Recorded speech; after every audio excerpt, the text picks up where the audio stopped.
or with Subutan potentially being the first repeat champion we ever have and the last repeat champion we would ever have, or with, I mean, there's just, it's infinite. The number of storylines are more this year than I think we've ever had before, but I think before we get to any of the storylines, we got to see who gets at least to the winners finals, who gets to that main stage, and this is honestly one of the biggest clashes I think that we've had throughout the entire day, right? Subutan World Champion and Shadowcat. And this is going to be a great battle indeed. Going to be blocked and punished. Right now, we can't make all those mistakes, especially when this is a top 4 qualifier. And right now, Subutan is trying to find a way to get in, ducking under, not being able to get the cancel early enough that we've been seeing so far from Shadowcat. And we're going to get a confirmation. Luckily for Shadowcat, Subutan lost the enhancement at that very moment, so he won't get an attack buff. Yeah, that could have been a whole lot worse, but Shadowcat, you know, we saw an OCV from this Sceptile very, very recently on stream, just a few games ago, and already we're seeing Subutan just take control. However, you know, sometimes it only takes one opportunity, and then suddenly you're stuck against all of these traps, and it's just so hard to get out, but Subutan playing it patiently. And if you actually saw that, Sceptile was actually trying to get it confirmed right off of that detect activation, but then because of the slow debuff, he wasn't able to actually get the distance he wanted, so Subutan just ended up getting Gear Drain instead. That was a good confirm. Only the last hit of the Farfetch connected right there, and we still got a solid full combo from Shadowcat, which is really weird that the last hit. Only 10 seconds left, though. We are very much in time here. Oh, he could have actually released it, I believe, but he didn't. And that's only 8 seconds. I mean, 1 second left. Wait. That's enough. Oh, that's enough. The clutch at the very last moment. Shadowcat holding it down. Unbelievable, with literally less than a second left. That did so much damage. The full 5X combo was enough to take back that lead. And yeah, there's just, I mean, there was 2 opportunities there. It's just one of them for each player, and neither one fully took it, but in the end, it was the clutch, and that is the clutch we expect from Shadowcat, and already winning the next phase. Yes, winning the next phase and already going into the next combo, going in for a reset. 8Y gonna be +8 and getting a little bit of spacing from that 2Y. JY, man, it's so far, especially when you can angle which direction it goes in. And nice, look at Shadowcat keeping Subutan out. Oh, the linger of the Leech Seed, that's gonna actually let Shadowcat heal up just a little bit, and the cancel 5X grab. This Sceptile has already done so much work.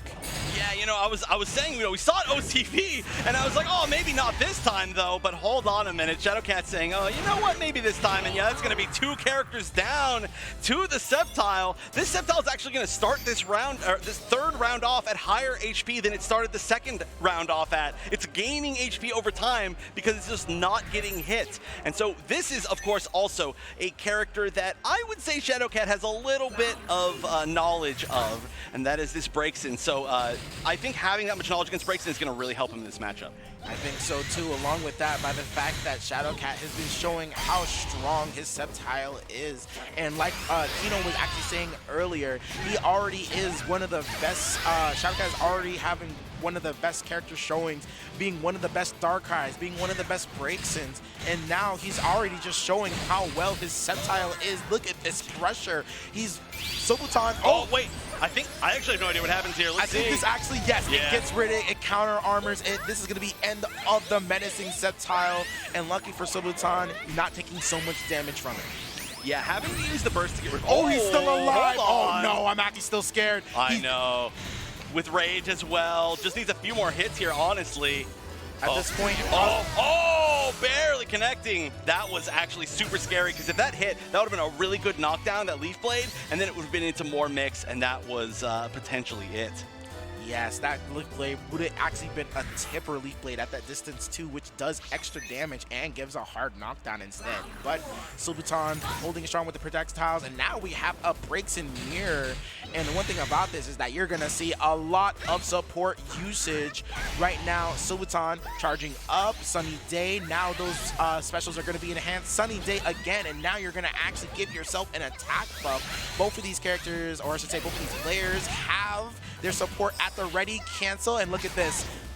Being able to block at that last moment, all because of the safety of the support cancel and flame charge cancels coming out from Subutan. Yeah, normally that Farfetch'd actually stops CAs because it hits through them, but the duck went past. That was a pretty unique situation. Good for Subutan, but we are going to see the burst activation, trying to get as much as possible out of this character before it has to fight yet another. Oh, but the 4X and a 4X! That was a beautiful reaction coming out from Shadowcat, knowing that he can use his own 4X to evade Subutan's 4X. You can only see how reactionary the reaction that these guys have. And Shadowcat having so close to burst, fully charged, 8X, it's not gonna reach. Gonna cancel into the Mimikyu. Anti-air flamethrower is from Subutan, but 18 seconds left on the clock. Shadowcat does have burst, and he's gonna use it along with Farfetch right on there. You don't want to give him too much burst, so you at least want to put him closer to the corner. 10 seconds left. Oh, and Subutan taking so much chip, has to find damage back against this bursted character that, you know, he's using himself. That just makes it so much more difficult. There's just not going to be a chance. Too many side beams just coming from every single direction, and Shadowcat is going to take game one. One thing's for sure, Shadowcat is so well known for having these checkmate situations. The patient play, he knows when to be aggressive. He knows when to hold back. And sometimes you just realize that you're like, wait, is that time running out over there? I gotta do something. And right there, Subutan back against the wall, against a bursted opponent, all the projectiles, everything and the kitchen sink being thrown at him. What can you do? And then it's just Shadowcat's game. Yeah, and I do have an update of an off-stream match, a huge one. You know, we've seen a rivalry between Shadowcat and Jukum. Jukum, though, now eliminated by Pokkén. No. Jukum, previous world champion. It appears, based on this bracket, that he is no longer in the tournament, which is a huge shame. But Pokkén moving forward, you know, being one of the qualifiers that qualified so early on in the season, which of course was like 3 years ago, but that is huge. So now only one piece of the rivalries here, but this piece is looking to potentially make it into the winners finals just based off this play alone. That was looking, you know, not easy, but not like a struggle for Shadowcat. If anything, all these matches are just tough to deal with, but right now we're gonna have to focus on this one. Shadowcat, all the proud to reset, it's not gonna work this time. You're gonna have to try something better. The dash in 8 wide, that one was whiffing that time. Oh my gosh, and both of these characters have really good CAs that can actually just either launch your opponent or even be plus on block. So right now, you just see the movement. Look at that, the spacing, being able to punish at that distance. CA, the Storm Cloud is gonna be activated, but it's gonna be Subutan activating so that way you can get an attack buff. Oh yeah, just gets past all the traps, kind of resets back to neutral. Oh, the homing did not fully connect. I don't know if I've ever seen that hit like that. That was super awkward, but still gonna find another opening with the grab. And right there, Subutan's gonna get an Oki here. He's gonna be on the guess. Shadowcat guessing wrong, and now Subutan can actually try to win this match without burst. But Shadowcat is gonna get the hard knockdown here. Are you gonna deal with it? Deciding to activate his burst. He does not want to let this get away from him, especially by how well Shadowcat's Sceptile has been doing. Look at these 2Ys just poking with it, and the grab finally to get him off. Oh my goodness, he's just antagonizing him. He's like, 2Y, 2Y, 2Y. Are you gonna do something crazy? 2Y. All right, you finally got hit. We're gonna add it to a tick throw. It's smart though, it's smart. You know, once upon a time, I went around asking some of the better Sceptile players, like, what do you think Sceptile's really true weakness is? And almost every single one said, oh, we don't have that good of a good low poke, you know, a good 2Y. And of course, the Sidgewise 2Y, one of the best in the entire game. So why not use that strength against one of the only things that Sceptile is lacking? You know, I mean, it has pretty much everything else. But here we go, time to see the Darkrai. I think the most fun character to watch from Shadowcat. And if you ask me, definitely a great thing to watch as well. Ooh, that was a little bit scary and nice. Waiting just a little bit so that way he can hit the anti-air forward Y on the other side. But you know what? Subutan's still on the offensive. All right, 2X Rift can be activated with Nasty Plot, gets rid of it. He still has that Farfetch on deck. And it's going to take a trade. He can actually get, yes, a Dark Pulse combo into a little bit of a distance to get that Bad Dreams Rising. That might be a punish. Yes, it will be. And that's so smart. Running into the Mimikyu so that way he can gain a little bit of synergy and be able to go on the offensive with the Nasty Plot. Smart stuff from Shadowcat. Yeah, I seriously would just not run Mimikyu against Shadowcat. He has been all day just absolutely eliminating the threat of Mimikyu. It has been working against against people far more than it's been working for them. And I mean, it's so understandable, of course. Mimikyu, like I said, one of the best supports in the entire game right now, but especially this Darkrai has so many good options against it. Most of the teams that Shadowcat's running has great options. Wow. Do you see him just walking past Yes, these I see this. What is this? That was beautiful. That was movement. Didn't quite get the conversion, but that was like... It was just pure movement. The movement speed of Darkrai, which is actually going to be increased with him being in burst mode. Now being able to get BDR, so now we get immediate rifts and a clone right in front of him. He can actually just be like, hey, guess what? Oh, the whiff punish, and then adding in another clone. There's 3 Darkrai's on the screen right now, Chef. That one Darkrai is scary enough, okay? All right, the Mimikyu is going to come out again, and yeah, I love that grab, saying, okay, I know that you've been dealing with the Mimikyu with a lot of different counter options, but not this time. I just want to grab, get you out of this phase. And look at that, the charge, going right back into the combo to get the KO, and this has actually been the first showing for the game of when if Shadowcat's been using the Darkrai. So far, we've only really seen the breaks and the Sceptile, but we got to remember that he has such a strong Darkrai. And what's even crazier than that is that it's not even that great of a matchup for Darkrai versus Braixen. So it just shows how strong it really is. Yeah, of course, like I said, having that knowledge of Braixen as a player is going to help in all those matchups. Nice, gets the full conversion.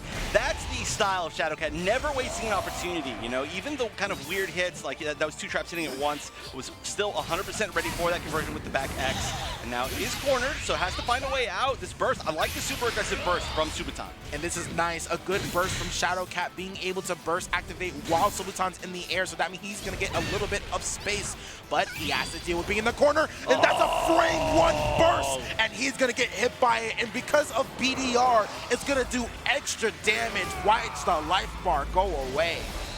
Yeah, and on top of that, it's going to waste the rest of Subutan's burst. Now, we are going to go back into... Oh, I was going to say... We're going to go back into Batteries Rising. That's where we're going. Right back to the nightmare that is this Darkrai and the anti-air. That's going to be it. Dream Eater for the finish, and Shadowcat goes up 2-0 versus Subutan. This is an unstoppable looking Shadowcat this weekend. This is, like I said, our reigning champion on the side of Subutan, our reigning world's champion.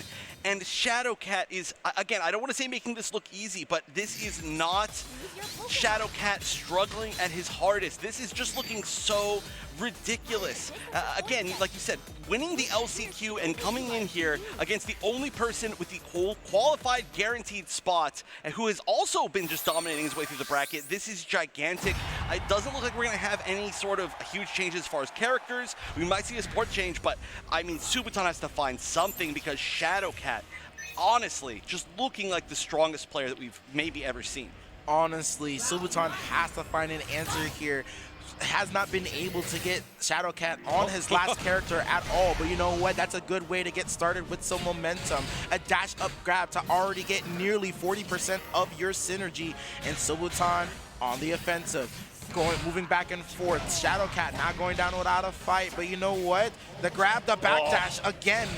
It's so beneficial to have such a strong backdash, and we see Shadowcat use it so well and gets the conversion. And look at that, it just set up everything. Wow, an almost point-blank Giga Drain. And right there, taking a little bit of his synergy as well, covering the skies, covering the ground, leaving my man an entire garden. Do you like flowers? Do you believe in magic? I think magic is what's going to be necessary here for Subutan to make the comeback in this set, because once again, this Sceptile is just looking like it's taking control. It just has no big weaknesses. Okay, that was really good. I think that might have been a perfect block, It was a perfect block, but look at that. The aggression from Shadowcat, even though if he lost the field phase, just going straight into an attack, and Subutan feeling the pressure. Only 18 seconds left on the clock. Subutan has to find a way in, but Shadowcat's just walking. The evasion and the frenzy play to anti-air. 10 seconds left on the clock. Oh, hits again. Slightly gets the life lead. Oh, the CA, not a full conversion, jumps over, gets the wall, and that's gonna be it. It's 1 not gonna second KO, left, but and oh my GG. goodness. Wow, again winning by time. The weasel that Shadowcat is being with this Sceptile, being able to have to deal with all these big hitboxes coming from Decidueye, is just able to evade them. It just showcases how fast Sceptile really is. Sceptile is the slipperiest character I maybe have ever seen in any fighting game, and that is saying a lot. So much is because of that command jump, but there's just so many different things this character can do. And now look at this, Subutan has to lock down the slipperiest of slippery Sceptiles. Actually, you know what? Huge shout out to Wise, I gotta say, in the middle of this, with the slipperiest Sceptile I've ever seen with that Players' Cup performance. But Shadowcat right up there with him. Oh, nice. Being able to hit him out of that scenario with the Bullet Seed and gonna push him closer to the corner. Look at how many times Shadowcat has been able to backdash. The backdash is so good. Shadowcat is so good getting a grab, and that's gonna also be along with rage damage. Oh. And nice, the movement again, time and time again, the anti-air 5x, the setup, another anti-air. He's just going back and forth with it. Subutan cannot find an answer right now. And the wild thing is, it's not like some of the other matches where it's just like one of these players cannot find an answer against one other character of the opponents. It's been multiple different characters from Shadowcat. They're all like the character to overcome, but it's just 3 of them. And we've never seen that before in this format. This is so terrifying. And now it has to be Subutan making a 3-character comeback with this breaks in. Not going to be super easy. You know, it's not a huge mix-up character. It does have high damage, but right now Shadowcat's already starting off defense debuff on, first hit of the face. And look at that, the escape artist of Shadowcat. Oh, that was a little bit of a situation there. Nice! Being able to use the far distance of that Leaf Blade to hit on the retreat. We have Rage right now. We can activate Burst. If he gets hit by a Burst attack, it's gonna do massive amount of damage. The walk down, the patience. Oh. Look at this, and being able to just jump back and forth. There's no reaction on that, and you know what? We're running out of Burst, so we're gonna go ahead and add on this chip. Oh, this might actually trade. Oh no, it actually just stuffed out the CA. This is gonna be huge damage. One more hit, and Shadowcat's gonna do it. 3-0 versus Subutan Shadowcat. Our first play.